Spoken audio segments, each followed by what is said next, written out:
नमस्कार मित्रों, मैं हूं आपका दोस्त आदित्य झा इंस्पायर टू हिंदी से और ये है एसुस का ROG फ़ोन 5। भाई साहब, इस फ़ोन को चलाते हुए बहुत टाइम हो गया है एंड अगर आपको याद होगा, यहाँ पे रेगुलर व्यूअर हैं तो आपको ये बात पता होगी कि हम इसकी एक अनबॉक्सिंग वीडियो पहले ही डाल चुके हैं।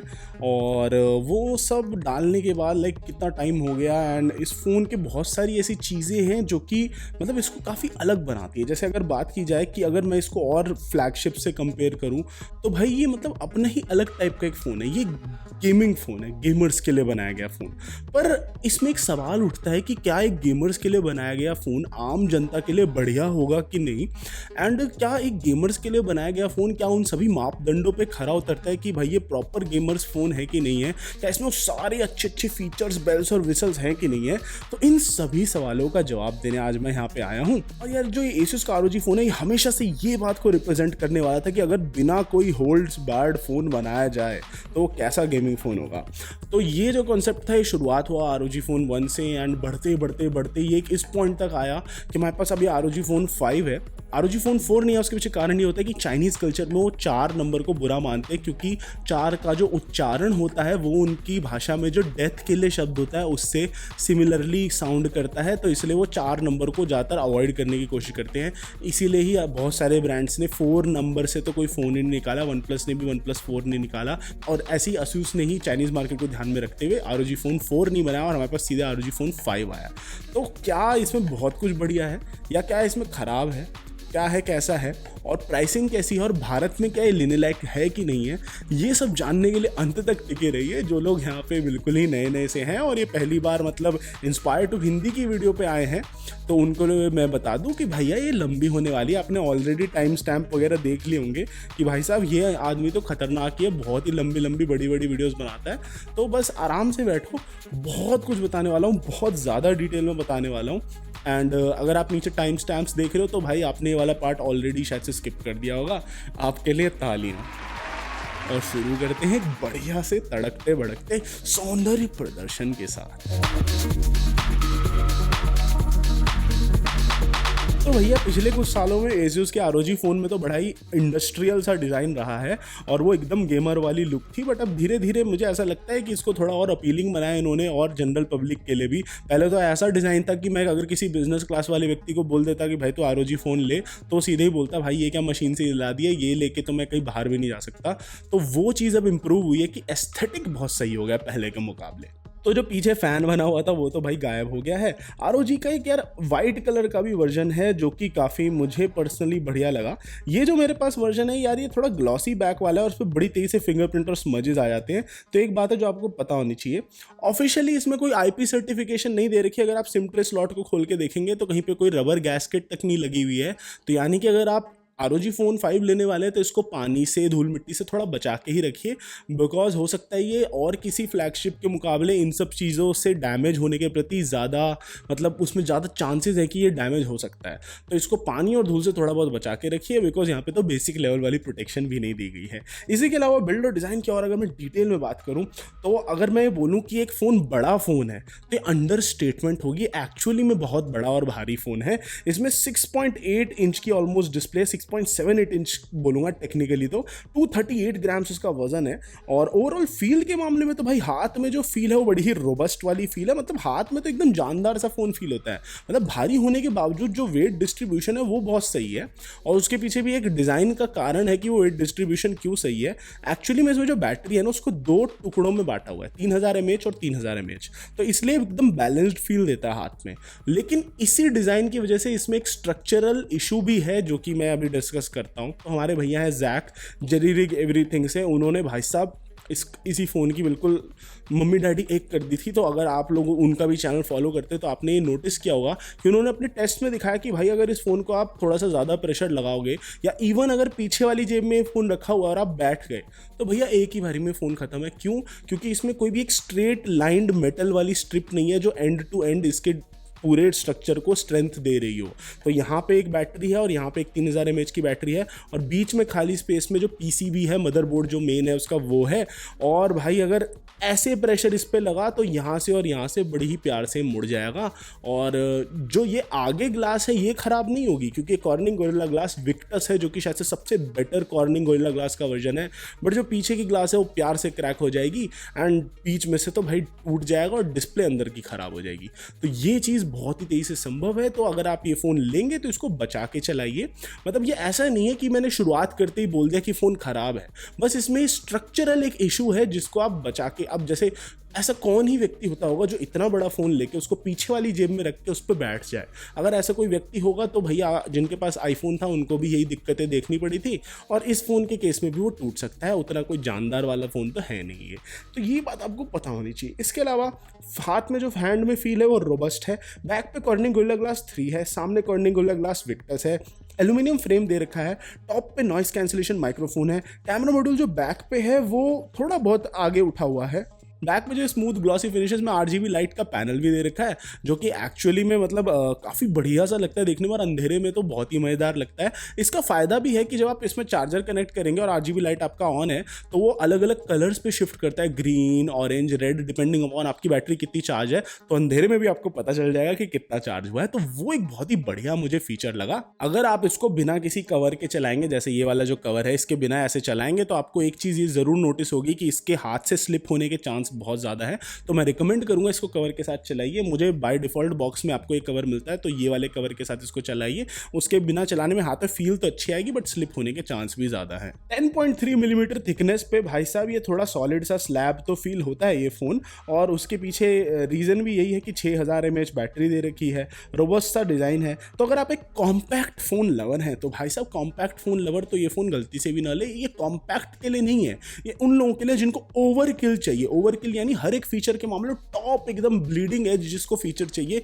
उसी को ही ROG Phone 5 की तरफ देखना चाहिए। जिसको एकदम छोटा सा हल्का फुल्का सा चुन्नू मुन्नू वाला फोन चाहिए, वो भाई कुछ और लो जाके यार, आईफोन लो यार, क्या ROG Phone की वीडियो देख रहे हो। इसमें टाइप सी पोर्ट दे रखा है बॉटम पे, जो कि सरप्राइजिंगली स्लो वाला टाइप सी पोर्ट है। इस पे भी थोड़ा डिटेल में बताता हूँ। 3.5mm जैक जो बॉटम पे दे रखा है, उसके साथ क्वाड ESS वाला डैक दे रखा है। भाई साहब सुंदर वाला डैक है, जो आवाज आती है इसमें हेडफोन या ईयरफोन लगा के वो अलग ही लेवल की आती है, मजा ही एकदम। और अगर आपके पास गलती से 24 बिट 96 किलोहर्ट्ज वाली फ्लैग फाइल्स में अपना म्यूजिक पड़ा हो, उस पर तो अगर आप ईयरफोन्स लगाओगे एकदम ब्लिस वाली फीलिंग है, आपको प्रॉपर सब कुछ सुनाई देगा, इंस्ट्रूमेंट सेपरेशन वगैरह प्रॉपर अच्छी से सुनाई देगी, वो चीज़ अलग ही मजेदार है।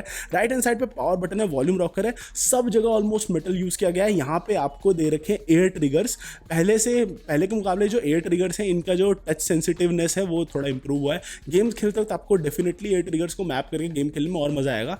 मैं बोलूँगा भैया मैं कैजुअल हूँ, फिल्दी कैजुअल नूब हूँ। मैं प्लेयर गेम खेलने के मामले में बाकी प्लेयर्स जैसा नहीं हूँ। मैं उतना ज़्यादा गेम नहीं खेल पाता, मैं ज़्यादातर फ़ोन को अपने नॉर्मल एक पर्सन की तरह चलाता हूँ, सोशल मीडिया वगैरह चाहता हूँ और वो सब करता हूँ। तो मेरा एक्सपीरियंस थोड़ा सा उसकी तरफ गियर्ड है, गेमिंग के दृष्टिकोण से भी काफ़ी बढ़िया है, तो उस पर भी हम थोड़ा और आएंगे अभी आगे। इसके अलावा बिल्ड और डिज़ाइन की और बात की जाए तो गेमिंग ट्रिगर्स को लास्ट जेन से डेफिनेटली इंप्रूव किया गया है। लेफ्ट हैंड साइड पे यहाँ पे एक एडिशनल USB-C पोर्ट है, और अगर इसको आप खोलें तो यहाँ पे एक ये छोटी सी रबड़ की जो स्ट्रिप सी लगा रखी है ना इसको बंद करने के लिए, और यहाँ पे एक छोटा सा साइड में कनेक्टर दे रखा है। पहले से ये डिज़ाइन चेंज हुआ है, तो इसकी मदद से आप इस पर एरो एक्टिव कूलर लगा सकते हैं और एक्सेसरीज लगा सकते हैं। बट यार ये चीज़ है ना, ये रबड़ का जो छोटू सा ये गैस्केट टाइप का सा है जिससे ये बंद होता है, इसको घुमाना बहुत इजी है, तो इसलिए बॉक्स के अंदर ये इसका एक और स्पेयर पार्ट ये लोग देते हैं। बट इसका घूम जाना बहुत इजी है अगर आप थोड़ा सा भी ध्यान से अपना फ़ोन नहीं चला रहे हो। तो मैं तो एकदम बचा के बच्चे की तरह इसको चला रहा हूँ, बट वही है कि दिक्कत हो सकती है अगर आप इसको घुमा दें, बिकॉज तब आप और ज़्यादा इसमें धूल मिट्टी जाने का चांस बढ़ जाएगा तब। इसके अलावा ये जो साइड वाला पोर्ट है ये USB Type-C 3.1 वाला पोर्ट है, और इस पोर्ट के अंदर मतलब आपको ज़्यादा स्पीड्स, चार्जिंग स्पीड्स और ज़्यादा मतलब इस पोर्ट के अंदर आपको सब कुछ ज़्यादा मिल रहा होता है, तो वो भी एक बात जानने लायक है। इसी के अलावा इसमें USB OTG का सपोर्ट है। ये फोन उपलब्ध होगा फैंटम ब्लैक और स्टॉर्म वाइट कलर्स में, और डेफिनेटली यार मुझे स्टॉर्म वाइट वाला कलर ज्यादा अच्छा लगा। ऊपर पे ही डेडिकेटेड स्टीरियो स्पीकर यहाँ पे अच्छे से इंप्लीमेंट दे रखा है, यहाँ पे बॉटम पे और ऊपर पे, और यहाँ पे एक जो इनका 24 MP का कैमरा है वो यहीं इधर दे रखा है। बेजल्स आप बोलेंगे मॉडर्न स्मार्टफोन के हिसाब से बेजल्स बड़े हैं, बट भाई ये गेमिंग फ़ोन है। गेमिंग फ़ोन के हिसाब से मेरे हिसाब से बेजल्स परफेक्ट हैं, और इतने बेजल्स होने की वजह से एक्सीडेंटल टच नहीं होता ऐसे गेम्स खेलते हो। वरना आप सोचो पबजी खेल रहे हो और एंड टू एंड अगर बेजल्स है उसमें कितने ज़्यादा एक्सीडेंटल टच होंगे।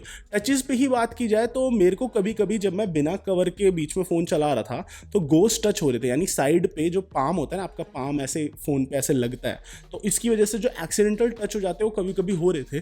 तो वो एक छोटा सा इशू है जो मेरे हिसाब से रिजॉल्व हो सकता है अपडेट से, बट हाँ वो इशू था कभी कभी। बट जब मैं कवर के साथ यूज़ कर रहा था तो मुझे इशू नहीं आ रहा था, तो वो बात बढ़िया है। इसमें टॉप पे यहीं पे नोटिफिकेशन एलईडी भी दे रखी है, तो ये जो छोटी छोटी बेसिक्स होते हैं उनको किसी को भी Asus वालों ने मिस नहीं करा, तो वो मुझे बढ़िया लगता है। अब आइए बात करते हैं इसकी डिस्प्ले के बारे में। इसमें 6.78 इंच की full HD plus 144 hertz refresh rate वाली HDR10 प्लस वाली एमोलेड डिस्प्ले है।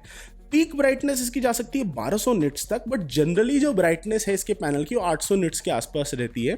और इसके अलावा सच्चाई बोलूँ तो ये शायद से सबसे बेस्ट डिस्प्ले पैनल्स में से एक है जो मैंने अभी देखा काफ़ी लंबे समय में। और अगर ऑब्जेक्टिव कलर एक्यूरेसी की ही बात की जाए कि कलर्स कितने एक्यूरेट है, तो अगर आप इसको नेचुरल मोड पे सेट करोगे, जो sRGB वाला मोड होता है, यानी कि आप इसके कलर्स को ज़्यादा बूस्ट ना करें, नेचुरल मोड पे सेट करो और फिर भी डिस्प्ले को देखें तो बहुत ही कलर एक्यूरेट डिस्प्ले है। और जो डेल्टा ई डिविएशन कहा जाता है, यानी कि एक्चुअली में कलर से रियल लाइफ कलर से कितना डिविएट कर रहा है, वो भी बहुत कम है इस पे।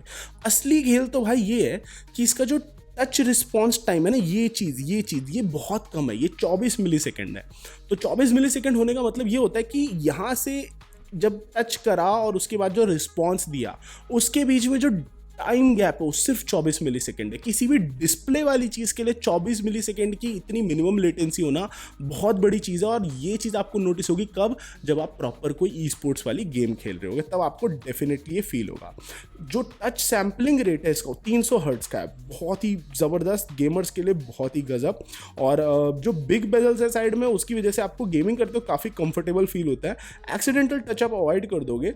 और उसके अलावा जो डिस्प्ले है वो क्वाड HD हो सकती थी, बट यार फुल HD प्लस जो डिस्प्ले है वो एक्चुअली में एक सही कॉम्प्रोमाइज़ है रेजोल्यूशन साइज़ के और बैटरी लाइफ के बीच में, बिकॉज फुल HD प्लस में भी काम सारे हो रहे हैं। एंड वहीं अगर थोड़ा 2K डिस्प्ले होती तो इसकी बैटरी लाइफ उतनी ज़बरदस्त नहीं होती जितनी अभी है।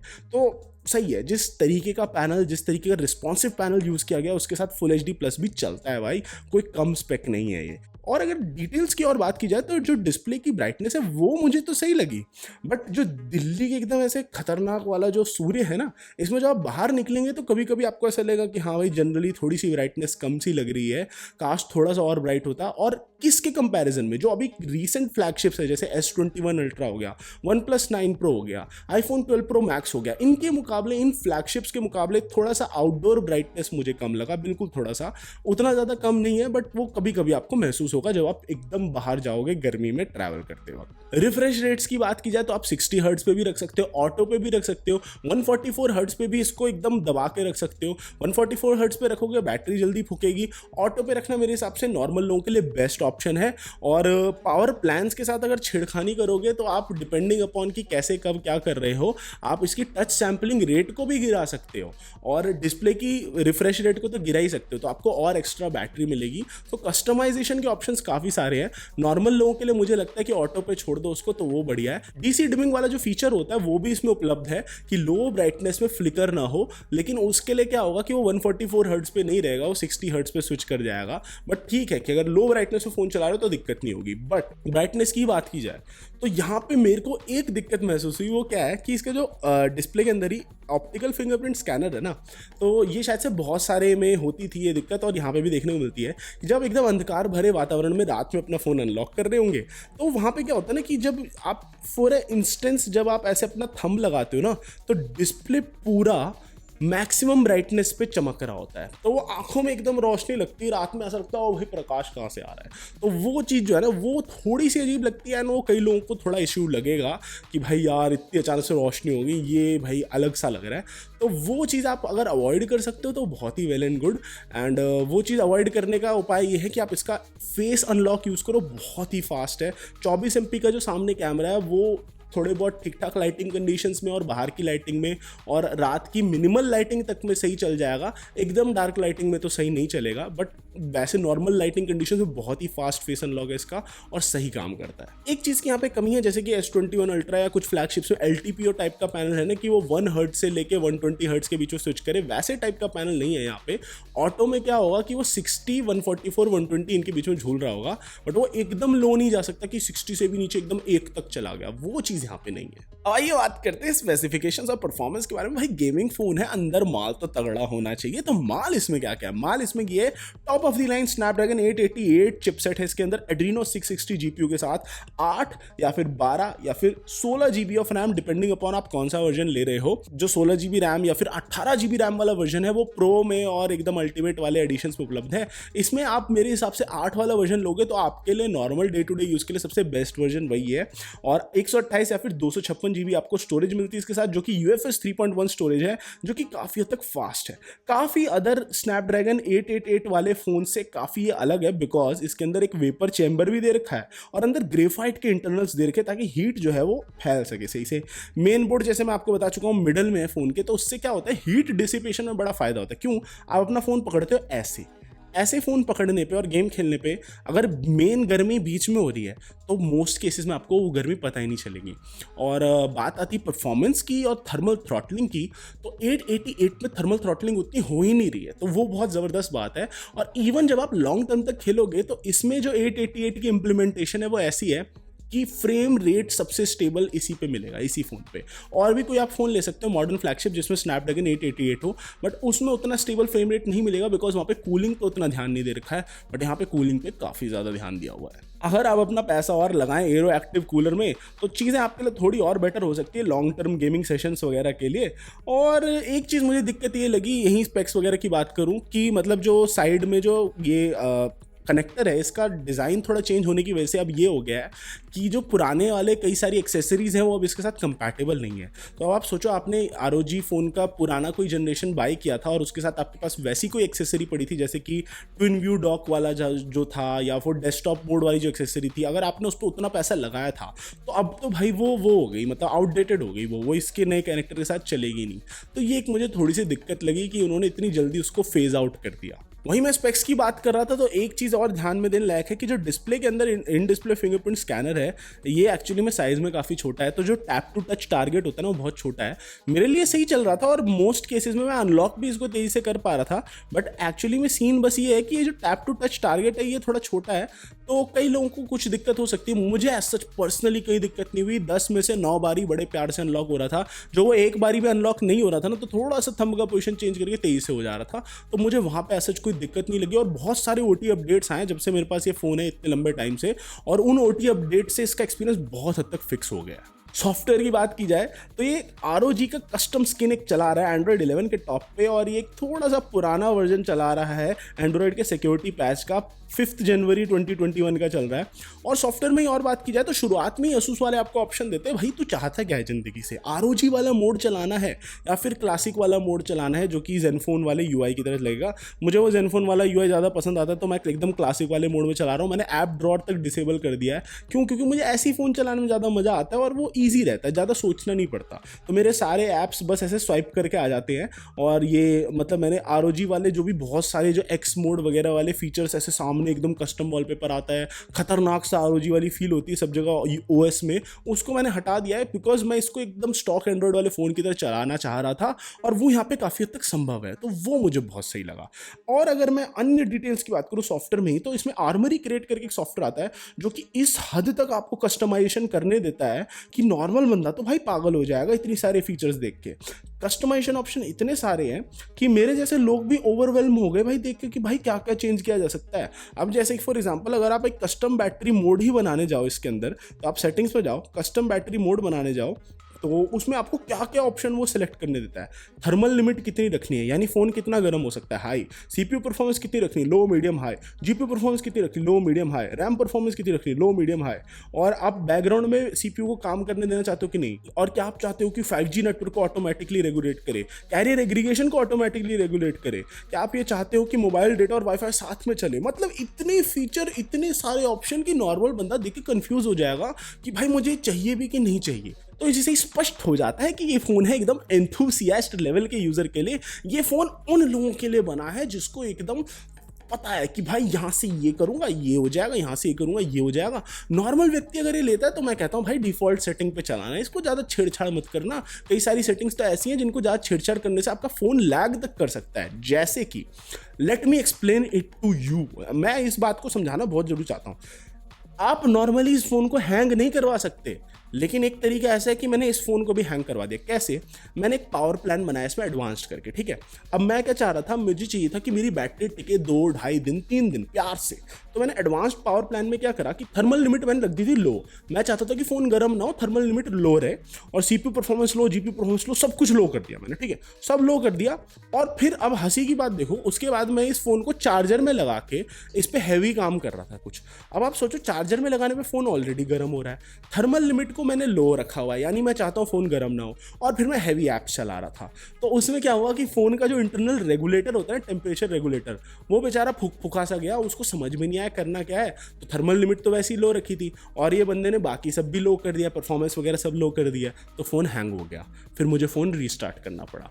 तो यानी कि अगर आप बहुत ही एडवांस्ड यूज़र हो और आपको एक भी कोई पैरामीटर नहीं पता कि किसको कहाँ पे छेड़ना है, तो आप उससे इस फ़ोन को हैंग तक करवा सकते हो अगर आप गलत तरीके से छेड़ दो। फिर वही मैंने उस पावर प्लान में जाके थर्मल लिमिट को हाई कर दिया कि भाई तू कितना भी गर्म हो जाए और लो, बाकी सब लो रखो, बस तू चलता रहे। तो तब फिर मेरा फ़ोन बढ़िया चल रहा था। तो यार ये एक मतलब समझने वाली बात है कि ऐसा भी कुछ यहाँ पे संभव है। एंड ये यूज़र को पता होना चाहिए कि इतने सारे कस्टमाइजेशन ऑप्शन हैं। आर्मरी क्रेट में जाके आप एक एक पैरामीटर को ट्विक कर सकते हो कि भाई अच्छा मुझे क्लॉक स्पीड इतनी रखनी है, सीपीयू परफॉर्मेंस इतनी रखनी है, जीपीयू परफॉर्मेंस इतनी रखनी है, ऐसे चले मेरा फ़ोन, ऐसे चले, पीछे की RGB में कलर्स कब कैसे किस प्रकार के आए, क्या मैं 2 कलर्स को मिक्स मैच करके ROG वाले लोगों को कलर करवाऊँ, अलग से उठाऊँ, या मैं चाहता हूँ कि ये लाइट ऐसे थ्रॉबिंग लाइट आती रहे। इतने सारे ऑप्शंस हैं ना कि कस्टमाइजेशन करने वाले लोगों के लिए तो ज़िंदगी मौज भरी हो जाएगी। और अगर नॉर्मल यूज़र होगा जो इतने सारे ऑप्शंस में पड़ जाएगा तो वो शायद से ओवरवेल्म हो जाएगा। तो उसको इतना सब देखने की जरूरत नहीं भाई, तुम आर्मरी क्रेट खोलना ही नहीं अगर तुम बस ऐसे ही नॉर्मल आराम से इंसान की तरह फ़ोन को चलाना चाहते हो। बाकी लोग आर्मरी क्रेट खोल के ज़िंदगी में एकदम सौंदर्य का मजा ले सकते हैं, बट ठीक है, अपनी अपनी पर्सनल चॉइस की बात है। सॉफ्टवेयर के मामले में ही एक मुझे दिक्कत क्या लगती है कि जो एसुस वालों की लैक ऑफ कमिटमेंट है कि भाई इन्होंने कभी कोई शब्द दिया ही नहीं कि इस पे कितने साल तक एंड्रॉयड अपडेट आएंगे। फॉर श्योर मोस्ट प्रोबेबली इसमें एंड्रॉयड 12 का अपडेट आ जाएगा क्योंकि नया फ़ोन है और मतलब यार इतना तो बनता है, बट उसके बाद क्या होगा भाई। अब एप्पल जैसी कंपनी के खिलाफ आप compete कर रहे हो, सैमसंग के खिलाफ आप compete कर रहे हो। अब तो सैमसंग ने भी खुले में बोलना शुरू कर दिया कि भाई 2-2 3-3 साल तक सॉफ्टवेयर अपडेट देंगे, एंड आप वहाँ पे ये नहीं बोल रहे हो कि इस फ़ोन को अपडेट मिलेगा, तो भाई बड़ी दिक्कत भरी बात हो सकती है ना। अभी प्रीवियस जनरेशन के ROG फ़ोन्स को कहाँ कोई अपडेट मिले भाई, कुछ कुछ फ़ोन्स को तो एंड्रॉइड 11 तक का अपडेट नहीं मिला है ROG फ़ोन्स में। सोचो वो ROG फ़ोन है, वो एक फ्लैगशिप फ़ोन है, जिसने लिया उसने कितना पैसा जोड़ के लिया, और वहाँ पे सॉफ्टवेयर अपडेट्स नहीं मिल रहे, तो बहुत ही दुख भरी बात है। एंड मुझे ऐसा लगता है कि अगर आप इतना महंगा फ़ोन दे रहे हो तो उसमें सॉफ्टवेयर अपडेट्स की गारंटी जरूर होनी चाहिए, बिकॉज जो व्यक्ति ले रहा होगा वो डेफिनेटली चाहेगा कि उसका सिक्योरिटी पैच लेवल लेटेस्ट रहे, कितनी कितनी वो गेम्स डाल रहा होगा, चला रहा होगा, वो डेफिनेटली चाहेगा कि उसको लेटेस्ट एंड्रॉइड वर्जन एक्सपीरियंस करने को मिले। बट अगर वो चीज़ यहाँ पे नहीं मिल रही है तो दिक्कत बहुत हो सकती है। एंड यही एक छोटी सी चीज़ है जो मैं चाहता हूँ कि ASUS वाले इंप्रूव जरूर करें। अब आइए बात करते हैं गेमिंग के बारे में। गेमिंग तो भाई स्मार्टफोन पे ड्रीम लेवल की है, मतलब गेम्स तो ऐसे मक्खन की तरह चलती है कि भाई गेमिंग के लिए तो मैं आंख मूंद के लोगों को यही फ़ोन रिकमेंड कर सकता हूँ। स्पेशली जिस प्राइस पॉइंट पे आएगा उसमें गेमर्स के लिए या एवरेज नॉर्मल यूजर्स के लिए भी बहुत सही फ़ोन हो सकता है, बिकॉज फ्लैगशिप लेवल के फीचर्स होने के साथ साथ गेमिंग में परफॉर्मेंस बहुत हद तक सही है। सारी गेम्स आप ऑलमोस्ट बड़े ही हैवी लेवल पे चला सकते हो, मैक्स सेटिंग्स पे चला सकते हो। और इस फ़ोन पे जितने भी अगर कोई हार्डकोर गेमर है तो भाई इसका कुनाई गेम पैड 3 का आता है आता है वो आप खरीद लोगे अगर, तो उसके साथ गेमिंग एक्सपीरियंस और खतरनाक हो जाएगा। और अगर आप सही में टाइम और एनर्जी उतनी लगाते हो और इस पर मतलब कंट्रोल्स को मैप करते हो तरीके से एयर ट्रिगर्स के साथ, और पीछे अगर मान लो एरो एक्टिव कूलर लगा दिया, आपको 2 और वहाँ पे इनपुट मिल जाएंगे उसके साथ, अगर आप ये मैप करके पूरा तरीके से चलाते हो ना, तो भाई आपको इतने इनपुट ऑप्शंस इसमें मिल सकते हैं कि अगर क्लॉ ग्रिप बनाई, 2 उंगलियां ऐसे, पीछे ये 2 उंगलियां ऐसे, कितने इनपुट मिल गए? 2 4 5 6 7 8 इनपुट तो आपको अपनी उंगलियों से मिल गए भाई। कितने भी बड़े लेवल का ई स्पोर्ट्स प्लेयर हो उसके लिए 8 इनपुट तो मजेदार हो जाएगा। और अगर कोई ऐसे सीख के इस पे ऐसे खेल पाता है तो भाई गजब परफॉर्मेंस मिलेगी उसको, और उसका गेम प्ले तो नेक्स्ट लेवल हो जाएगा। तो डेफिनेटली गेमिंग के मामले में तो आंख मूंद के मैं इस फोन को रिकमेंड कर सकता हूँ। इसके अलावा इसी के डिस्प्ले की बात की जाए तो ऑलवेज ऑन डिस्प्ले इसमें है, तो एक बहुत ही बढ़िया बात है। और अगर मैं वही बात करूँ कि ओवरकिल कहाँ कहाँ पे करा है, तो भाई इन्होंने इतना हद तक ओवरकिल करा है कि आपको एक्चुअली में सेटिंग्स में सामने सामने जाके ही आपको वो मिल जाएगा एक ऑप्शन कि भाई एनिमेशन स्पीड। ये जो एनिमेशन स्पीड का ऑप्शन होता है ना भाई, ये वाला ऑप्शन ना डेवलपर सेटिंग्स में होता है, और इन्होंने वो एनिमेशन स्पीड का ऑप्शन सामने डिस्प्ले सेटिंग्स में दे रखा कि भाई तुम्हें क्या करना है, छेड़ना है, लो सामने से छेड़ लो। तो भाई ये इसलिए ये एकदम इंथुसियास्ट लेवल का फ़ोन है। और मतलब जो लोग इतने सारे फीचर्स को छेड़ सकते हो, ट्विक कर सकते हैं ना, वो इसको डेफिनेटली अप्रिशिएट करेंगे। एक चीज़ और है गेमर्स के लिए जो कि यहाँ पे सपोर्टेड है, और वो चीज़ ऐसी ज़बरदस्त चीज़ है जिसकी मदद से गेमर्स को बहुत ज़्यादा अच्छे फ्रेम रेट्स मिलेंगे। DLSS, अगर आपको पता है DLSS क्या होता है, ये एनवीडिया का टेक्नोलॉजी है जिसमें क्या होता है कि अगर एक सीन रेंडर हो रहा है, इस सीन में जो जो एलिमेंट सामने सामने दिख रहा है उसको अच्छी क्वालिटी पे रेंडर कर दिया, बैकग्राउंड एलिमेंट्स को लो रेजोल्यूशन पे रेंडर कर दिया। ऐसी एक चीज़ होती है वेरिएबल रेट शेडिंग, जो कि स्नैपड्रैगन 888 के साथ आने वाला है। तो जैसे ही फ्यूचर अपडेट्स के साथ तरीके से ऐसे फोन्स पे इंप्लीमेंट हो जाता है, तो आप सोचो आपको कितनी अच्छी क्वालिटी मिलेगी गेमिंग में, और हैवी गेम्स भी जो आएंगी वो भी स्टेबल FPS पे चलेंगी इस फोन पे, और अन्य स्नैपड्रैगन 888 वाले फोन्स पे भी। तो डेफिनेटली एक ऐसा फीचर है जिसके लिए आंखें खुली रखनी चाहिए। यही मैं अगर बात करूं हीटिंग की और थर्मल थ्रॉटलिंग की, तो उतना ज़्यादा गर्म नहीं हो रहा था फ़ोन, पर गर्म डेफिनेटली हो रहा था। लॉन्ग टर्म गेमिंग करोगे भाई साहब, बीच में से गर्म हो जाएगा ये फ़ोन। एरो एक्टिव कूलर ठीक है 4 से 6 डिग्री तक कम कर देगा इसके टेम्परेचर पे, और वो सही एक एक्सेसरी है। बट आपको ये बात ध्यान में रखनी है कि वो एरो एक्टिव कूलर का अलग से 3000 रुपये करीब लगेगा। एंड नॉर्मल वाला जो ROG फ़ोन है इसके साथ बॉक्स में आपको नहीं मिलेगा, वो प्रो वाले मॉडल्स के साथ या अल्टीमेट वाले मॉडल के साथ बॉक्स में मिलेगा। तो भाई यहाँ पे भी थोड़ा पैसा कमाने वाली बात हो गई है, एंड वहाँ पे अलग से पैसा इन्वेस्ट करना पड़ेगा। बट आई थिंक वो वर्थ इट है, बिकॉज उसी एरो एक्टिव कूलर पीछे आपको 2 बटन्स और मिल रहे हैं, ठंडा वो फ़ोन को और तेज़ी से कर दे रहा है, तो वो बढ़िया चीज़ है यार। इसी के अलावा इसमें यार गेम जीनी करके एक सॉफ्टवेयर में इन्होंने एक चीज़ दे रखी है जो कि रियल टाइम में आपको बड़ा सारा कंट्रोल करने में अलाउ करता है गेम खेलते वक्त। तो भाई वो सही है कि यार रियल टाइम में आप वो सारी चीज़ों को बंद कर सकते हो, नोटिफिकेशन वगैरह बंद कर सकते हो, एंड कोई ऐसी चीज़ जो आपके गेमिंग एक्सपीरियंस को बेकार कर रही हो उसको हटा सकते हो। तो भाई ये बढ़िया है। और वो मतलब यार कई कई चीज़ें तो ऐसी देती है, जैसे फॉर एग्जाम्पल गेम खेलते वक्त आप कलर्स को इन्वर्ट कर सकते हो, तो डाउन राइट अनएथिकल लेवल तक की, चीटिंग लेवल तक का एडवांटेज दे सकता है आपको कि कैसे सीन अगर डार्क है, कलर्स इन्वर्ट कर दिया, दुश्मन कहीं छुपा हुआ है घास में दिख गया, तो भैया समझ रहे हो कैसे इन्होंने कर रखा है। बहुत कुछ इन्होंने घुसा रखा है बीच बीच में।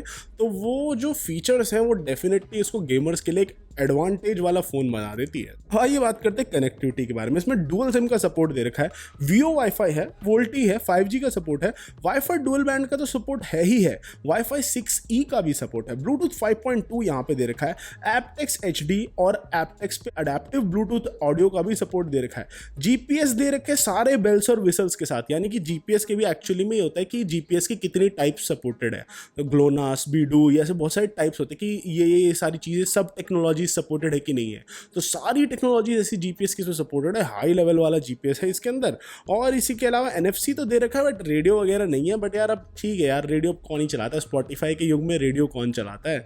और उसके अलावा इसी के अंदर जो पोर्ट्स हैं, पोर्ट्स के बारे में ऑलरेडी बता चुका हूँ कि एक लेफ्ट वाला पोर्ट जो टाइप C वाला है 3.1 वाला, वहीं बॉटम पे जो टाइप C 2.0 वाला है वो मेरे हिसाब से थोड़ा सा क्रिपल्ड सा पोर्ट है। मतलब उसके थ्रू भी आप फ़ोन को थोड़ा तेज़ी से चार्ज कर सकते हो, बट उसमें पूरी वो पोटेंशियल नहीं दे रखी है। और अगर अन्य ही चीज़ों की बात की जाए तो भाई क्रेजी लेवल के फीचर्स है। मतलब कुछ फीचर्स तो ऐसे हैं सॉफ्टवेयर लेवल पे ही कि कनेक्टिविटी के मामले में ही कि बंदा पागल हो जाएगा देख के। जैसे फॉर एग्जांपल एक फीचर इसमें ऐसा दे रखा है कि भाई क्या आप चाहते हो यूज़ करते वक्त कि साइमल्टेनियसली 2.4 गीगाहर्ट्ज़ और 5 गीगाहर्ट्ज़ दोनों वाईफाई पे कनेक्टेड रहे। क्यों? ताकि नेटवर्क और स्टेबल रहे, गेम खेलते हो पिंग अच्छी रहे।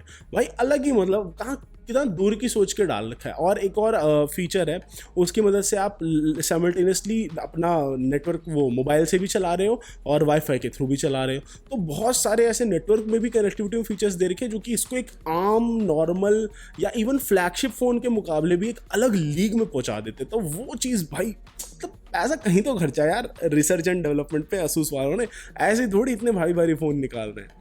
बट मुझे ऐसा कभी कभी लग रहा था कि जैसे जब मैंने सेटिंग्स के साथ ज़्यादा छेड़खानी जब कर दी थी, तब मुझे कभी कभी ऐसा लग रहा था कि मेरा 4G प्लस उतना सही से नहीं काम कर रहा और मुझे इंटरनेट की स्पीड्स उतनी ज़बरदस्त नहीं मिल रही जितनी मिलनी चाहिए अपने एयरटेल के सिम पे। तो ये एक ऐसी दिक्कत है, ऐसा इशू है जो कि हो सकता है।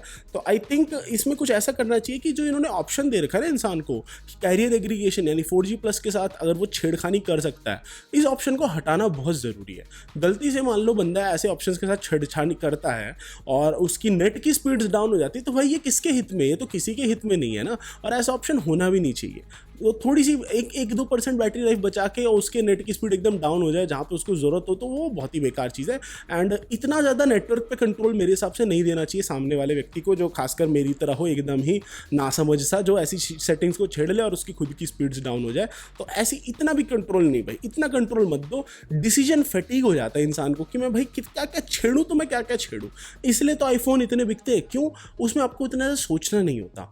जितने आईफोन्स होते हैं उनकी सक्सेस का रीज़न ही ये है कि कोई भी बच्चा भी उसको उठा के आराम से ऑपरेट कर सकता है।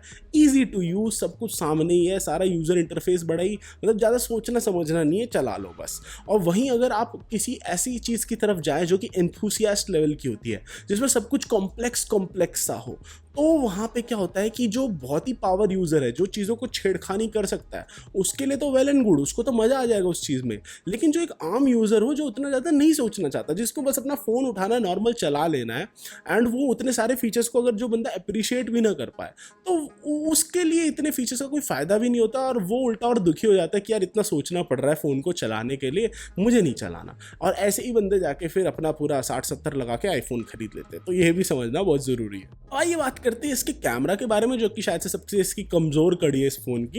एंड ये आता है एक 64 मेगापिक्सल के IMX 686 सेंसर वाले सोनी के f1.8 PDAF अपर्चर वाले 0.8 माइक्रोमीटर पिक्सल साइज वाले कैमरा के साथ, जो कि 4:1 पिक्सल बिनिंग करता है नॉर्मली। और इसके अलावा 13 मेगापिक्सल का f2.4 अपर्चर वाला इसमें एक अल्ट्रा वाइड कैमरा सेंसर है, जो कि लो लाइट में उतना ऑनेस्टली अच्छा नहीं परफॉर्म करता और जिसकी हाई डायनेमिक रेंज में भी लिमिटेशंस हैं थोड़ी बहुत। इसके अलावा एक 5 मेगापिक्सल का मैक्रो कैमरा सेंसर है इसके अंदर। वो जो 5 मेगापिक्सल का मैक्रो कैमरा सेंसर है वो सही है, बट पर्सनली मेरा दिल ये कहता है कि भाई अगर आप वो मैक्रो हटा के एक टेलीफोटो डेडिकेटेड सेंसर दे देते तो भाई ज़िंदगी में मौज अलग हो जाती। वो चीज़ यहाँ पे नहीं है एंड उसका दुख थोड़ा बहुत खलता है मुझे।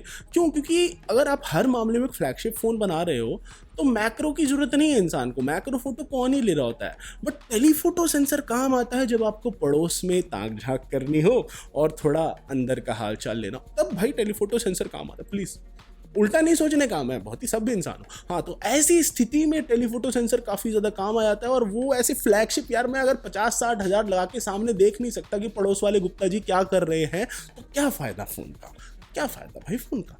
तो ये एक दिक्कत है। तो भाई इसको भाई थोड़ा इंप्रूव हो जाता तो मज़ा आ जाता। इसके अलावा अगर मैं प्रोसेसिंग की बात करूँ तो भाई मेन कैमरा में कलर साइंस तो काफ़ी हद तक सही है, बट कभी कभी शार्पनेस जो है ना वो थोड़ा सा डाउन हो जाती। क्यों? क्योंकि इसमें स्मूदनिंग सा एल्गोरिथम लगा रखा है, जिसकी वजह से कि वो क्या करता है कि नॉइज़ कम करने के लिए स्मूथ कर देता है। तो शार्पनिंग कभी कभी अजीब सी कम सी हो जाती है और कभी कभी जो इसका HDR है वो ओवर एग्रेसिव हो जाता है, एकदम ही मतलब उठा हुआ सा कॉन्ट्रास्ट वाला सा लुक दे देता है। मतलब ऐसा लगता है कि पिक्सल से ली गई फोटो को थोड़ा और कॉन्ट्रास्ट हाई कर दो तो वैसा सा लुक क्रिएट कर देता है, मतलब एग्जैजरेटेड HDR वाला लुक होता है। तो वो चीज़ मेरे हिसाब से थोड़ी सी टोन डाउन होती तो और मज़ा आ जाता। और वहीं अगर मैं अल्ट्रा वाइड कैमरा की बात करूँ तो अल्ट्रा वाइड कैमरा से लिए गए शॉट्स और इवन इसके मेन कैमरा से लिए गए शॉट्स में कलर्स जो थे ना वो शिफ्ट थे, थोड़े से शिफ्ट इन द सेंस की जैसे मान लो ये जो मेरे सामने एक सीन है, मैंने इसकी एक्चुअली में भी फ़ोटो ली एंड फिर मैंने जब कलर्स को रियल लाइफ में अपनी आंखों से देख के कंपेयर करा ना, तो एक्चुअली में कलर्स में बड़ा फ़र्क था कि इसने थोड़े से कलर शिफ्ट कर दिए थे। हल्का सा शैडोज़ में मेरे ग्रीनिश टिंट आ रहा था एंड वो चीज़ नहीं होनी चाहिए थी। अल्ट्रा वाइड सेंसर से डेफिनेटली जब मैं फोटोज़ ले रहा था तो वो ग्रीनिश हल्का सा बिल्कुल टिंट आ रहा था, बट मेरी आंखें पकड़ लेती है क्योंकि मैं दिन भर बैठ के यही काम करता हूँ।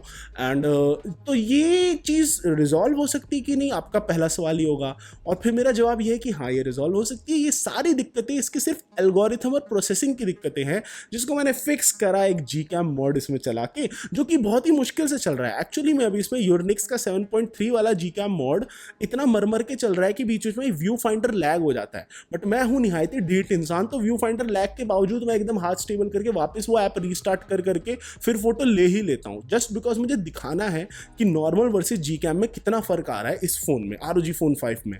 तो ये रहा कंपैरिजन आपके सामने, आपकी आंखों के लिए, कि कलर्स में कितना ज़्यादा फर्क है। इवन अगर इसी सीन की बात करूं, सामने वाले सीन की, तो नॉइज़ में इतना ज़्यादा फर्क है कि जब मैं अल्ट्रा वाइड से वही फोटो ले रहा हूं Gcam मॉड लगा के, और फिर मैं वही चीज़ इसके नॉर्मल कैमरा एप्लीकेशन से ले रहा हूँ, तो अल्ट्रा वाइड सेंसर में Gcam वाले में नॉइस कम है, कलर्स एक्यूरेट हैं।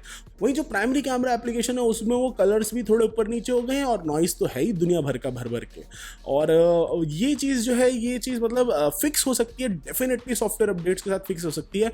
Asus वाले चाहे तो इसके कैमरा को यहाँ से यहाँ मतलब फर्श से अर्श तक ले जा सकते हैं इसके कैमरा को, लेकिन थोड़ी उनको मेहनत करनी पड़ेगी। और अगर मैं फ्रंट कैमरा के एक्सपीरियंस की बात करूं, मुझे काफ़ी हद तक सही लगा। वहाँ पे भी मुझे Gcam मॉड में एक्चुअली ज़्यादा डिटेल मिल रहा था, क्योंकि 24 मेगापिक्सल का सेंसर है, बहुत अच्छा सेंसर है, एंड नॉर्मली भी फोटोज़ वो अच्छी ले रहा था। बट वही है कि थोड़ा बहुत और प्रोसेसिंग में काम कर देना ये लोग, मज़ा ही आ जाए। मोस्टली एंड्रॉयड फोन्स में मुझे आजकल यही देखने को मिल रहा है कि सेंसर हार्डवेयर बहुत अच्छे लेवल का यूज़ होता है, बट समहाउ जो सॉफ्टवेयर यूज़ कर रहे होते हैं या इमेज प्रोसेसिंग एल्गोरिथम्स यूज़ कर रहे होते हैं, वो इतने नकली लेवल के होते हैं ना कि मतलब जस्ट बिकॉज आपको डिफरेंशिएट करना है अपने आप को, तो आप इमेज को उस से क्यों हटा रहे हो? जो एक ओरिजिनल मतलब एक इमेज आनी चाहिए, जो क्वालिटी आनी चाहिए इमेज में, उससे क्यों हटा रहे हो? आप कलर्स को क्यों शिफ्ट कर दे रहे हो? जैसे फॉर एग्जांपल अगर ऊपर येलोइश लाइट्स हैं, तो भाई वो येलोइश से ऑरेंज नहीं होना चाहिए ना। ये छोटी छोटी चीज़ों का ध्यान रखना होता है। तो मुझे वही लगता है कि अलग होने के चक्कर में हमेशा अलग होना अच्छा नहीं है, कभी कभी अलग होने के चक्कर में आप गलत भी हो सकते हैं। तो ये चीज़ यहाँ पे देखने को मिल रही है इनके एल्गोरिथम्स में, जो कि फिक्स की जा सकती है और करी भी जानी चाहिए। मुझे ऐसा लगता है कि गूगल वालों को अब स्टैंडर्डाइज करना चाहिए। जो हम लोग इतनी मेहनत करके Gcam मॉड डालते हैं, इसको स्टैंडर्ड एक गूगल कैमरा एप्लीकेशन बना दो कि हर एक एंड्रॉयड पे कंसिस्टेंट सेम एल्गोरिथम यूज़ हो रहे हैं, ताकि एंड्रॉयड का एक्सपीरियंस सब जगह बढ़िया हो जाए। पर पता नहीं, मुझे ऐसा लगता है मेरे जीवन काल में तो वो चीज़ होना बहुत ही मुश्किल है, क्योंकि सब मैन्युफैक्चरर्स को अपना कुछ अलग घुसाना है। सैमसंग को कलर बढ़ाने हैं, इनको HDR बढ़ाना है, कोई और बैठ के उसको अलग करना है। वन प्लस को हैसलब्लैड वाला नेचुरल टोन चाहिए, पिंक बनाना है, पिंक गाल एकदम चमकीले चमकीले, सबको अलग अपना कुछ करना है, जिसकी वजह से पूरा जो एक्सपीरियंस है वो कचरा हो गया है। आईफोन की प्रोसेसिंग देखा करो यार, मतलब सबसे सस्ते वाले आईफोन SE से लेकर टॉप 12 प्रो मैक्स तक प्रोसेसिंग का तरीका एक ही है, जिसकी वजह से वो कंसिस्टेंट कलर साइंस आ रहा है, जिसकी वजह से उसका नाम बना हुआ है समाज में, मार्केट में इज्जत है, प्रतिष्ठा है, लोग जाते हैं आंख बंद करते हैं, ले भाई पैसे आईफोन दे। और वही इन लोगों का नाम इसलिए खराब हो रखा है। ये बात जितनी जल्दी मैन्युफैक्चरर समझ जाए, ये बात जितनी जल्दी गूगल समझ जाए, उतना बढ़िया है इनके लिए। और अगर आप वो व्यक्ति हैं जो सोच रहे कि आदित्य भैया तो रैंट पे चले गए, तो भैया आप बिल्कुल ठीक है, आप जाके अपने स्नैक्स वगैरह रिफ्रेश कर सकते हैं, अब तक तो खत्म भी हो चुका होगा। इसके अलावा इसके जो 8K वीडियोस शूट हो सकते हैं इससे, वो ठीक ठाक थे डे लाइट के अंदर, बट जैसे ही लाइट थोड़ा सा आप कम करोगे, इसका फोकस हंटिंग शुरू हो जाता है। इसके अलावा मेन कैमरा सेंसर और अल्ट्रा वाइड सेंसर के बीच में एकदम जमीन आसमान में क्वालिटी का फर्क नजर आता है। डेडिकेटेड OIS यहाँ पे दे नहीं रखा, गायरो OIS ठीक ठाक है, बट यार एक फ्लैगशिप में OIS डेफिनेटली होना चाहिए, वो चीज़ यहाँ पे मुझे कम लगी। और इसके अलावा HDR एल्गोरिथम्स को जैसे मैंने कहा पहले भी फिक्सिंग की थोड़ी बहुत ज़रूरत है। ये सपोर्ट करता है 4K वीडियो शूट करना HDR मोड ऑन के साथ, बट उसमें मुझे एक कलेश ये लगा कि जब वो स्पेसिफिकली खुद से बोलेगा कि हाँ भाई 4K शूट कर रहा है, ये सीन थोड़ा ज़्यादा ब्राइटनेस वाला है, इसमें HDR इनेबल कर दे, तब वो टॉगल सामने आता है। भाई मुझे ऊपर ही एक टॉगल दे दो ना 4K HDR का, कि मेरे को 4K HDR ही शूट करना है, तो मैं यहाँ से सेलेक्ट करके शूट कर लूँ। तो कैमरा UI में भी अभी भी बहुत सारी जगह पर रिफाइनमेंट की जरूरत है, जो कि मुझे ऐसा लगा देख के कि वो उतनी रिफाइनमेंट नहीं है। तो ये एक और कलेश वाली बात है। इसके बैक कैमरा से 8x डिजिटल जूम तक पॉसिबल है, बट ऑनेस्टली मैं नहीं रिकमेंड करूंगा वो यूज़ करने के लिए, क्योंकि वो जो 5 मेगापिक्सल का मैक्रो कैमरा सेंसर है वो निहायती मतलब किसी रियल वर्ल्ड में काम का नहीं है। क्वालिटी सही है उसकी, फोटोज़ भी ठीक आ रही थी, बट रियल वर्ल्ड में कहाँ मैं जाके मैक्रो करता रहूँगा भाई, इतनी सी जगह में बंदा रह रहा होता है, वो क्या ही मैक्रो करेगा। टेलीफोटो से और शौक पूरे हो सकते हैं, बट वो चीज़ यहाँ पे नहीं है। तो जो 8x डिजिटल जूम है वो कोशिश तो करता है उस गैप को ब्रिज करने की, बट ठीक है, बस मतलब वो है अंदर दे दिया है कि आप शौक थोड़े बहुत पूरे कर लो, बट क्वालिटी वो टेलीफोटो जो डेडिकेटेड लेंस वाली क्वालिटी होती है, वो चीज़ यहाँ पे आपको देखने को नहीं मिलेगी। हाँ, ये बात करते हैं बैटरी लाइफ के बारे में और बैटरी एक्सपीरियंस के बारे में। मुझे पर्सनली लगता है इसका बैटरी एक्सपीरियंस ना एक मिक्स्ड बैग है। जैसे कि mixed bag in the sense कि एक तरफ ये शायद से सबसे बेहतरीन बैटरी वाला फ़ोन है। इसके अंदर 3000 mAh की 2 अलग अलग सेल स्प्लिट है, जिसकी मदद से ये 65 वॉट तक की फास्ट चार्जिंग को सपोर्ट करता है। बॉक्स के अंदर जो आपको चार्जर मिल रहा है उससे आप इसको 0 से 100% चार्ज कर सकते हैं ऑलमोस्ट 1 घंटे के अंदर अंदर। 65 वॉट की फास्ट चार्जिंग को सपोर्ट करता है और जो 2 सेपरेट सेल कर दिए इन्होंने 3000 mAh के, उसकी मदद से इसको ज़्यादा ईजिली आप फास्टली चार्ज कर सकते हैं। और इसके अलावा और ही अन्य चीज़ों के बारे में बताया जाए तो बैटरी के अंदर इतने सारे ऑप्शंस दे रखे हैं ना उन्होंने, जैसे कि आप बैटरी सेटिंग्स पे जाके ये डिसाइड कर सकते हो कि आप मैक्सिमम बैटरी को कितना चार्ज करना चाहते हो। जैसे कि आप ये चाहते हो कि अच्छा कि बैटरी जो है वो कितना चार्ज हो, स्टेडीली चार्ज हो, स्लो रेट पे चार्ज हो। आप ये चूज़ कर सकते हो शेड्यूल्ड चार्जिंग, कि रात में सोते टाइम का आपने 10 PM to 7 AM का चार्जिंग लगा दिया, कि आपने बस लगा दिया है और वो धीरे धीरे ट्रिकल करके धीरे धीरे स्लो रेट पे चार्ज करता रहेगा, ताकि आपकी बैटरी की हेल्थ भी बची रहे और जब आप सुबह उठें और फ़ोन उठाए तो आपको 100% बैटरी पे मिले, वो भी ऑप्शन है। चार्जिंग लिमिट तक आप सेट कर सकते हो कि अगर मान लो आप 80% तक इसकी चार्जिंग लिमिट को सेट कर दोगे तो बैटरी हर बार सिर्फ मैक्सिमम कैपेसिटी के 80% तक चार्ज होगी और लॉन्ग टर्म में बैटरी की हेल्थ एक्चुअली में ऐसे बची रहेगी, क्योंकि आप हर बार अगर फ़ोन को पूरा 100% बैटरी पे चार्ज करते हो तो वो भी उसकी बैटरी हेल्थ के लिए उतना बढ़िया नहीं है। अगर आप एक ऐसे व्यक्ति है जो कि लिथियम आयन बैटरीज पे मेरी तरफ से एकदम डिटेल्ड एक वीडियो चाहते हैं 10-20 मिनट का, तो कमेंट्स में वो छोड़ देना। ऐसी कोई बात अगर आप चाहते हो कि भाई आपका कवर करे कि लिथियम आयन बैटरीज को कैसे बचा के रखना है, तो उस पर डेडिकेटेड वीडियो डेफिनेटली बना सकता हूँ। इसके अलावा और ही अप्रोचेस की बात की जाए कि इन्होंने क्या क्या किया, तो इसमें भाई बैटरी पावर मोड्स तो इतने सारे तरीके के हैं कि उसकी मदद से आप पूरा एक्सपीरियंस ऊपर नीचे कर सकते हो। अब जैसे इसके अंदर एक एडवांस्ड मोड है, मैंने उसी को छेड़छाड़ करके, जैसे शुरुआत में ही बताया कि उसी को छेड़छाड़ करके मैं ऑलमोस्ट 2 दिन प्लस बैटरी लाइफ इसमें से निचोड़ रहा था। कैसे कि मैंने उसमें 60 हर्ट्ज कर दिया, उसको टच सैम्पलिंग रेट कम कर दिया, CPU GPU इन सब की परफॉर्मेंस को मैंने कम कर दिया, और जहाँ पे भी मैं मतलब बैटरी बचा सकता हूँ बचा लिया, और थर्मल हेडरूम जो था उसको हाई रखा कि अगर फ़ोन गर्म भी हो जाए तो भी चलता रहे। तो ऐसा करके मैं 2 दिन से ऊपर की बैटरी लाइफ निचोड़ रहा था। लेकिन जैसे ही मैं इसको रखूँ डायनेमिक मोड पे, जो कि एक्चुअली में Asus का रिकमेंडेड मोड है, जिसपे उसने लिखा होता है optimize performance for daily use, तब क्या हो रहा था ना, डायनेमिक मोड में मेरे को एक दिक्कत दिखाई दी कि स्टैंड बाय में फ़ोन रखा हुआ है, वो एक्चुअली में बैटरी ज़्यादा ड्रेन हो रहा है उसका। सिर्फ अगर मैं रात में सो भी रहा हूँ तो मेरा रात में कम से कम 7 से 10% बैटरी का लॉस हो रहा है अगर मैं डायनेमिक मोड पे फ़ोन को करके छोड़ दे रहा हूँ। तो ये बड़ी दिक्कत भरी बात लगी मुझे। एक आम व्यक्ति जो होगा ना भाई, वो इतने सेटिंग्स में नहीं जाएगा, इतना छेड़ेगा नहीं, वो बाय डिफ़ॉल्ट डायनेमिक मोड पे रखेगा, और तब अगर उसको पावर ड्रेन देखने को मिलता है तो भाई वो व्यक्ति दुखी होगा। वो कहेगा कि यार ये सारे रिव्यूअर बैठ के बोल रहे हैं कि 2-2 दिन 1.5 दिन की बैटरी लाइफ मिल रही है और मुझे यहाँ 1 दिन में ख़त्म हो जा रही है। तो भाई यही है कि अगर आप इसको वैसे यूज़ करेंगे जैसे एकदम हैवी तरीके से, और बाकी सब कुछ वैसे ही छोड़ देंगे जैसे आपको डिफ़ॉल्ट में मिल रहा है, तब आपको उतनी ज़बरदस्त बैटरी लाइफ नहीं मिलेगी, तब आपको ऑलमोस्ट 1 दिन की बैटरी लाइफ मिलेगी। लेकिन वहीं अगर आप इसके सिस्टम मोड्स के साथ छेड़खानी करेंगे तब आपको अच्छी बैटरी लाइफ मिलेगी। वहीं अगर मैं बात करूँ वीडियो कंजम्पशन की, तो वीडियो कंजम्पशन करते वक्त डेफिनेटली अगर आप इसके डिस्प्ले रिफ्रेश रेट को ऑटो पे रखें, बाकी सब कुछ ठीक ठाक नॉर्मल भी छोड़ दें, डायनेमिक भी छोड़ दें, तो आपको बैटरी लाइफ के मामले में शायद से एक बहुत ही बेहतरीन फ़ोन मिल रहा है जो कि बहुत बढ़िया चलेगा। बाकी किसी फ्लैगशिप के मुकाबले डेफिनेटली बेस्ट बैटरी वाला फ्लैगशिप है ये, और एक्सपीरियंस टिकता है इसका, तो वो चीज़ बढ़िया है। इसके अंदर एक और अलग से मोड दे रखा है, पास थ्रू मोड, कि आपने अगर पावर लगा रखा है इसमें तो पास थ्रू मोड में आप गेम खेल सकते हो और बैटरी चार्ज नहीं हो रही होगी, वो पास थ्रू से ही वो पूरे इस सिस्टम को पावर अप कर रहा होगा ऑलमोस्ट लाइक अ PC, और ये बैटरी अगर चार्ज नहीं हो रही है तो गर्म भी नहीं हो रही है। तो थर्मल थ्रॉटलिंग सोचो किस हद तक अवॉइड हो जाती है वहाँ पे पास थ्रू मोड यूज़ करके, तो बड़ा ही खतरनाक फीचर है और इस फोन पे देखने को मिलता है, बहुत सही इंप्लीमेंटेशन है। अब आइए बात करते हैं साउंड के बारे में। विदाउट अ डाउट मुझे ऐसा लगा कि बिना मतलब इसमें कोई दो राहें नहीं है कि इसका साउंड बहुत ही ज़बरदस्त है और एक्चुअली में बहुत ही खतरनाक लेवल का साउंड है। इसमें जो स्टीरियो सेपरेशन आता है ना, कि यहाँ पे एक और यहाँ पे एक, इससे जो स्टीरियो सेपरेशन आता है, आप इस पे यूट्यूब वीडियो तक देख रहे हो, एकदम इमर्शन क्रिएट हो जाता है। ऐसा लगता है कि भाई प्रॉपर सिस्टम पे देख रहे हैं, ऐसे एकदम फैला के इतना साउंड देता है। ऑडियो का मैक्सिमम आउटपुट, लाउडनेस, बेस, सब कुछ इतना ज़बरदस्त है कि अगर आप एक मल्टीमीडिया कंज्यूमर हो ना, तो इसका डिस्प्ले कंबाइंड विद इसकी बैटरी और इसका जो साउंड का स्टीरियो स्पीकर सेपरेशन वाला जो एक इफेक्ट है, मतलब ये तीनों चीज़ें मिला के इसको शायद से बेस्ट मल्टीमीडिया एक्सपीरियंस वाला फ़ोन बनाती है। क्यों?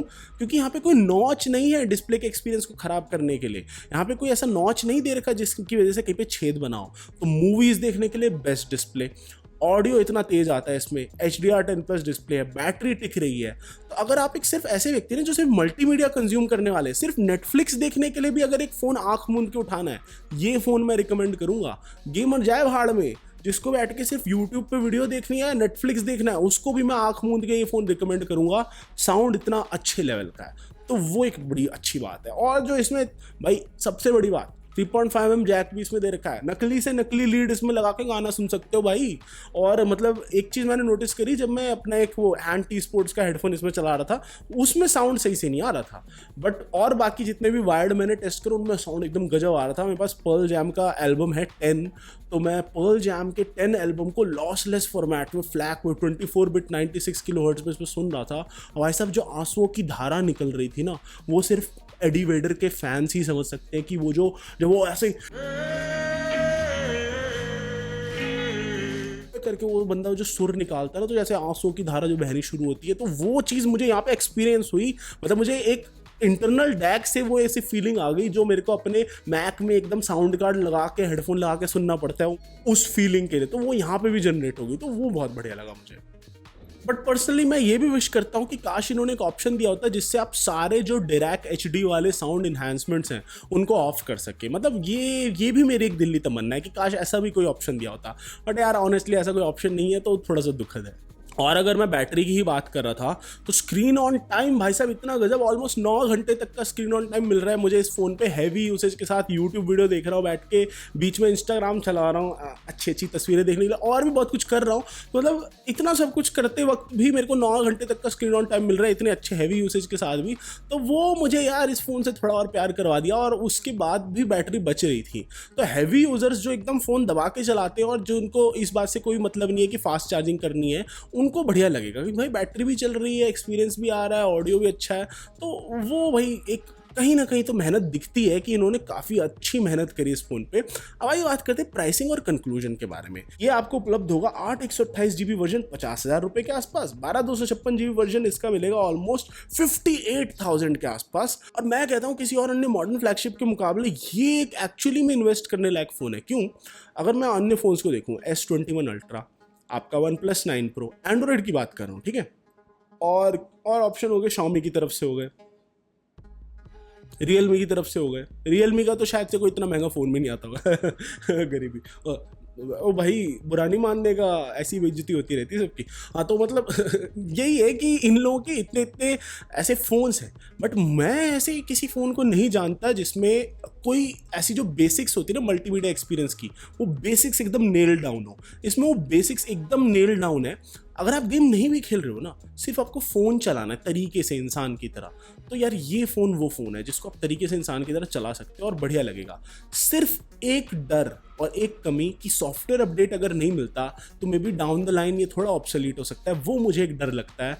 एंड वो चीज़ जो है ASUS को इस पर कमिटमेंट करनी चाहिए कि यार 4 साल तक अपडेट देंगे, या मान लो 5 साल तक अपडेट देंगे, या मान लो 2-3 साल तक ही अपडेट देंगे। अगर ऐसी कोई प्रेस रिलीज निकाल के लोग बता देते हैं हम जैसे लोगों को, या जनता में जाके बोल देते हैं, भाई समाज में इज्जत बढ़ जाएगी, लोग बोलेंगे असूस असूस असूस, ऐसे चिल्ला रहे होंगे हेडक्वार्टर के सामने, कहेंगे भाई तू है भाई तेरा फ़ोन लेंगे। तो ये चीज़ें लोग समझते नहीं है कि ये छोटी छोटी ऐसी कमिटमेंट होती है जिससे कि ब्रांड पे लोगों का ट्रस्ट बिल्ड हो जाता है, जो कि यहाँ पे ये लोग करने की कोशिश कर नहीं रहे हैं। तो भैया एक दिक्कत भरी बात है। और इसके अलावा प्राइस जो है किसी भी अन्य मॉडर्न फ्लैगशिप के मुकाबले तो भाई डेफिनेटली कंपेरेबल है, बट फीचर्स देखो यार, आप स्पीकर सेटअप देखो, बैटरी देखो, डिस्प्ले देखो, और इतने सारे जो इन्होंने बेल्स और विसल्स दे रखे हैं उसको देखो। एक्चुअली में जो बेस ROG Phone 5 है वो एक बढ़िया ऑप्शन है लोगों के लिए। अगर आप ROG Phone 5 Pro की बात करो या ROG Phone Ultimate की बात करो, वो तो भाई ओवर किल है भाई। 18 GB रैम और उतना महंगा प्राइस हर बंदे के लिए नहीं है वो, और वो जरूरी भी नहीं है। इवन जो आप इसका बेस 8 128 GB वर्जन लोगे ना भाई, चौड़ में चलाओगे बड़े लंबे टाइम तक, और फीचर्स जो है वो एक्चुअली में डेफिनेटली गुड है। मैं बोलूँगा कैमरा के मामले में थोड़ा बहुत कम है, और इसके लिए अभी कोई स्टेबल Gcam मॉड भी नहीं मिल रहा है जिससे कि कैमरा का एक्सपीरियंस एकदम ही छतफाड़ हो जाए। एंड मुझे भी Gcam मॉड को एकदम अलग से मेहनत करके चलाना पड़ रहा था।